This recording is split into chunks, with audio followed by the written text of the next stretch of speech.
Ah bah tiens, vous êtes là. Ah bah c'est gentil d'être là. Vous avez vu, ça fait une belle pièce, hein. Je suis un peu loin. Bon, on va se rapprocher. Venez. Voilà, c'est mieux là. Hop. Alors, j'étais à Épinal et j'ai rencontré Hugues Ovace. C'est juste le rédacteur en chef du magazine de menuiserie français le plus connu, Le Bouvet, quoi. Et puis aussi BLB Bois, donc Bois Plus, et puis aussi Tournage sur Bois. Des revues presque pas célèbres à part ça. En plus, il est gentil, Hugues. Il m'a donné des bouquins. Celui-là. Du coup, je vais commander le tome 2 parce que je ne vais pas faire les choses à moitié. Puis le tome 1 est top, quoi. Voilà. Non, ça se lit pas comme ça. Ça se lit, ça se lit normal. C'est pour adultes, hein. C'est pour les adultes. Si, quand même. Il m'a donné des hors-séries aussi. Il m'a donné celui-là. Je vais le lire, puis je vous ferai un petit retour. Il m'a dit t'en parles pas, tu fais comme tu veux. Je ferai comme je voudrais, donc je vais en parler. Il m'a donné celui-là aussi. Il est bien, celui-là, j'aime bien. Enfin, il m'a donné 5 ou 6. Il m'a donné aussi celui-là. Bon, après, c'est toujours la même chose, quoi. Hein, il y a des images. Il faut savoir lire un peu quand même. C'est toujours mieux pour les livres de savoir lire. Et du coup, moi, j'ai pensé que c'était intéressant de discuter un peu avec Hugues et puis de lui demander un peu comment ça se passe, ce qu'il fait, tout ça, voilà. Donc, on va l'écouter. Allez, c'est parti.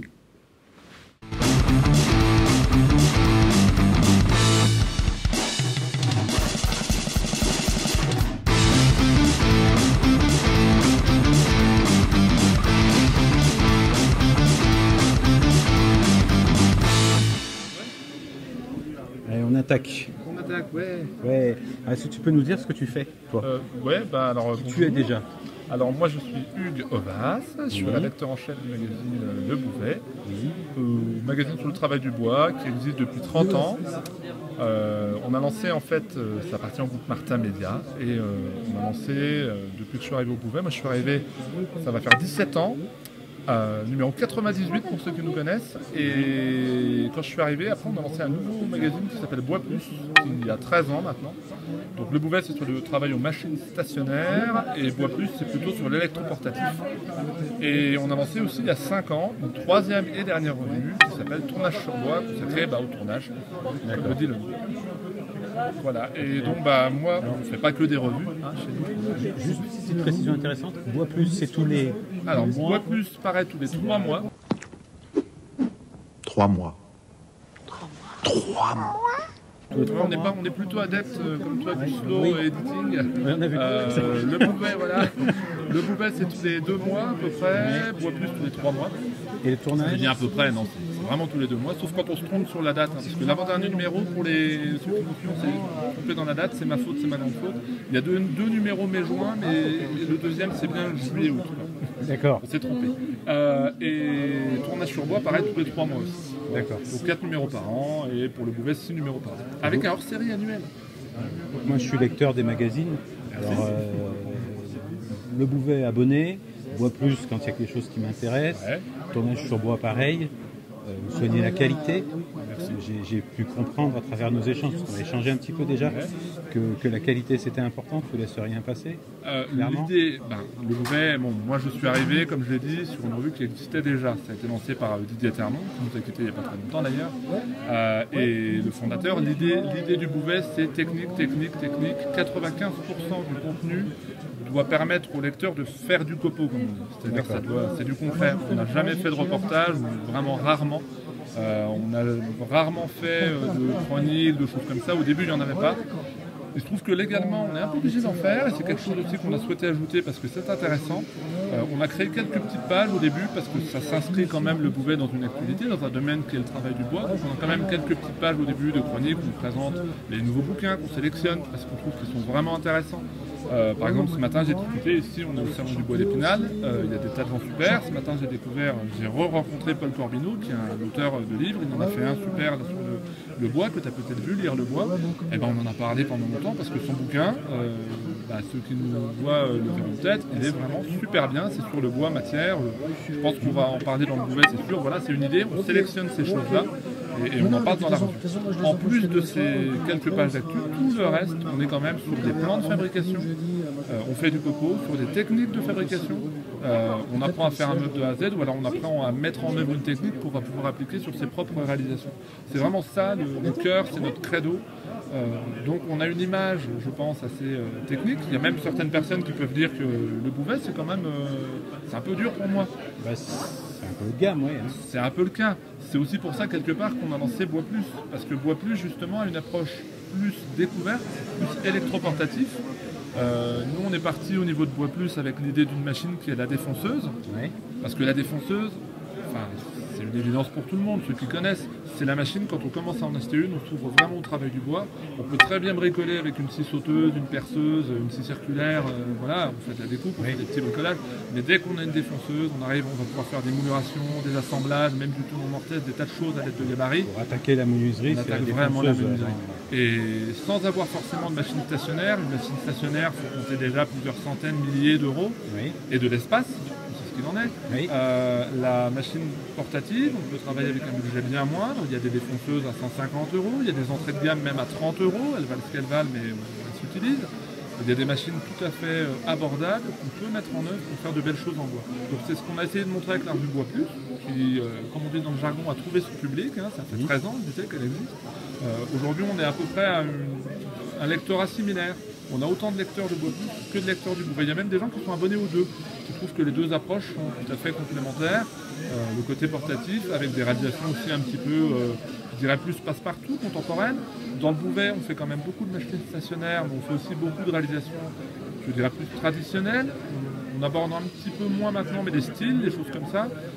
Et on aborde aussi le travail aux outils à main, depuis peu. Outils à main, je veux dire rabot, ciseaux à bois. On a fait toute une série là, sur la présentation de l'outillage à main occidental et japonais, parce qu'on a un auteur qui s'est présenté à moi, qui est spécialiste de ça, fan des outils japonais. On a fait toute une série là-dessus. Et c'est super intéressant. Donc au final, on fait des copeaux, c'est technique, c'est dense, c'est le Bouvet. On Bois Plus, on fait aussi des copeaux, c'est plus abordable, c'est plus portatif. De voir la menuiserie. Voilà, exactement. Donc, voilà. Bon, on a parlé des revues. Ouais. Vous ne faites pas que des revues. Moi, je connais plein d'autres publications qui sont de qualité. Oui, effectivement. Outre les revues, en fait, la société dont j'ai parlé, Martin Média, c'est un groupe de presse. C'est un groupe de presse et d'édition. Ça veut dire qu'on fait des revues qui paraissent en kiosque, donc on peut s'abonner, mais on fait aussi des livres. D'accord. Ceux à qui j'ai eu l'occasion d'en parler sur les salons, tout ça, c'est mon credo depuis longtemps. Je dis qu'on se bat pour que nos livres paraissent en librairie. Et ça y est, depuis peu, on commence à voir nos livres en librairie. Alors nos livres, qu'est-ce que c'est?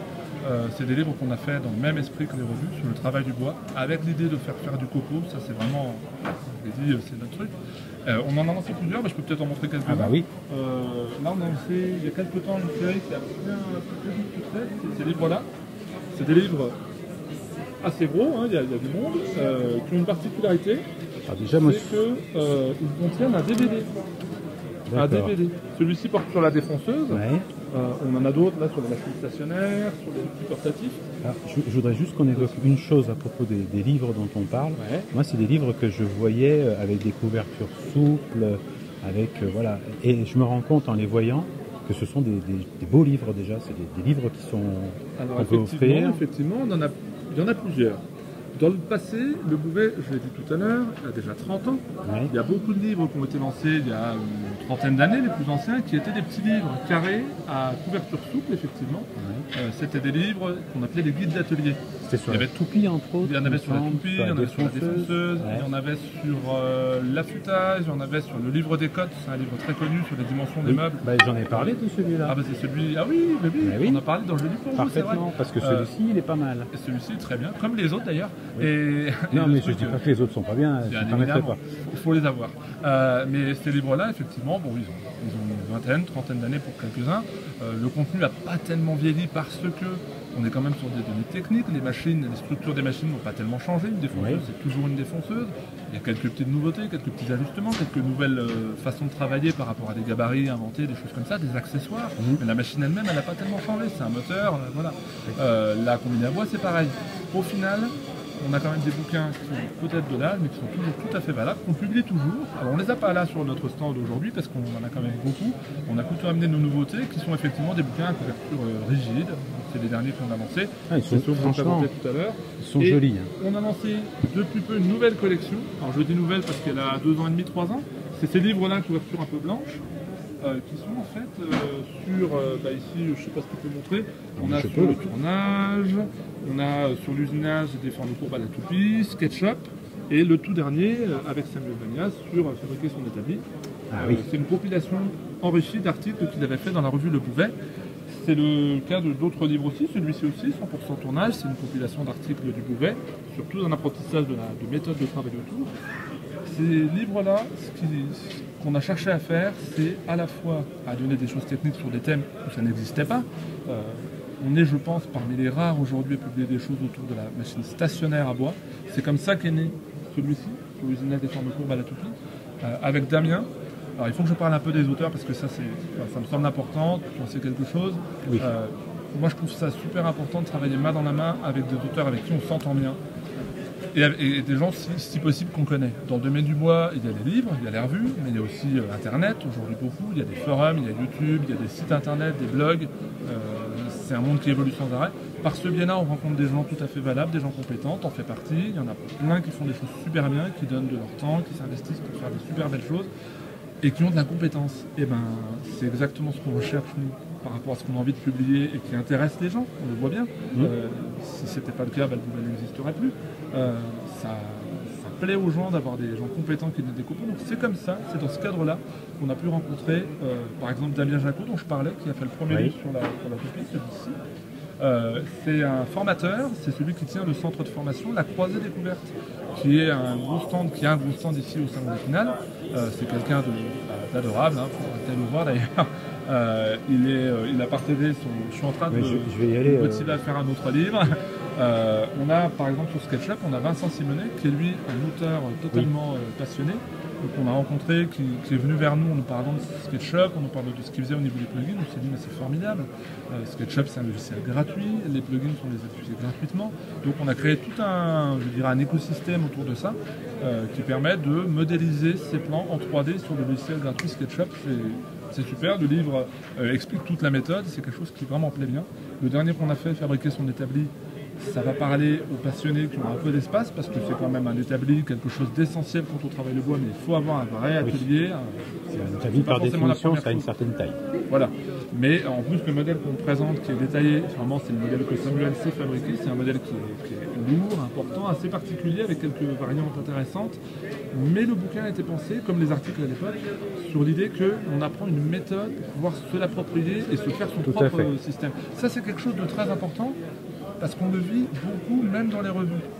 On nous fait souvent, des fois, la remarque, ceux qui parfois sont un peu déçus par quelques articles se disent « Ah ouais, tel sujet c'est bien, mais moi ça ne me concerne pas, je ne vais pas faire ce modèle-là qui m'est proposé. » C'est quelque chose qu'on dit tout le temps. Alors, on ne peut pas le vivre tant qu'on n'a pas testé, mais quand on lit un article qui va t'apprendre à faire un meuble télé, qui va t'apprendre à faire une table basse, qui va t'apprendre à faire un lit, qui va t'apprendre...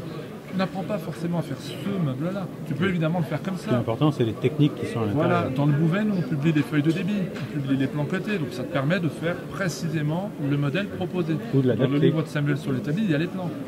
Et on peut les adapter. Et on peut les adapter, c'est le principe. Évidemment, ça s'apprend.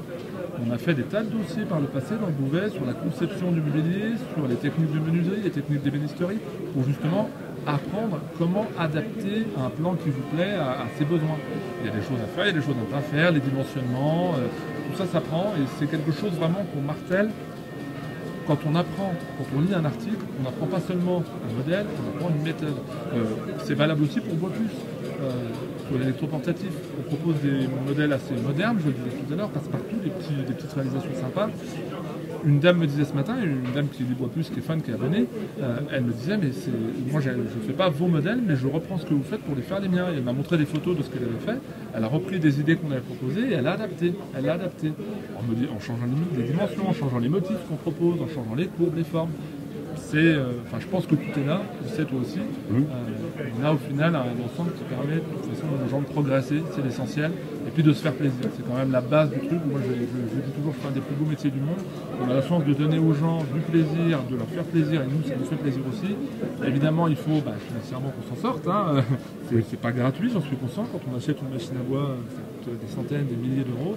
Les livres aussi, ça coûte parfois quelques dizaines d'euros, mais c'est quand même une belle porte d'entrée pour avoir un savoir qui soit durable et qui permette de progresser.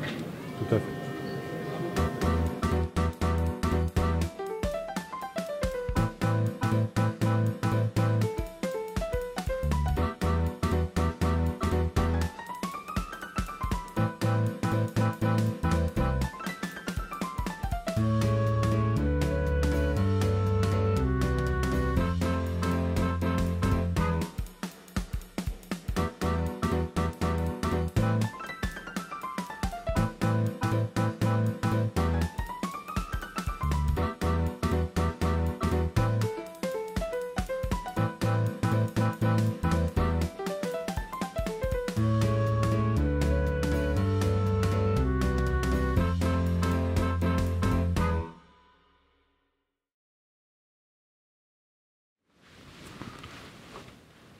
Je finis mon café. Santé. Et on sait toujours pas ce qu'il y a dans la tasse.